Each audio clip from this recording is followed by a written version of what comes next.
Bashkimi Evropian kërkon nga Kuvendi i Shqipërisë të shqyrtojë urgjentisht kërkesën e SPAK-ut për heqjen e imunitetit të Belinda Ballukut. Komisioni Evropian në një përgjigje ekskluzive për Syri Televizion e cilëson luftën kundër korrupsionit si thelbësore për integrimin e vendit në Bashkimin Evropian. Reagimi i Komisionit Evropian vjen në të njëjtën ditë kur Kryeministri Edi Rama paralajmëroi se nuk do t'i jap autorizimin që do t'i hap rrugë arrestimit të zëvendëses së tij.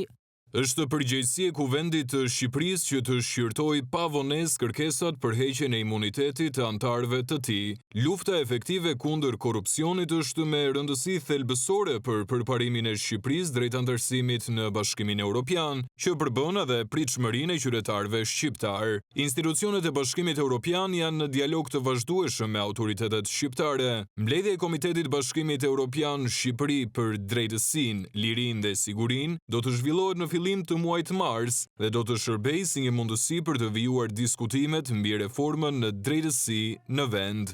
I pyetur nëse kjo çështje mund të ndikojë procesin e integrimit të Shqipërisë në Bashkimin Evropian, Komisioni Evropian e cilëson kusht thelbësor ndërsa thekson se do të vijojë monitorimin konstant të zbatimit të reformës në drejtësi.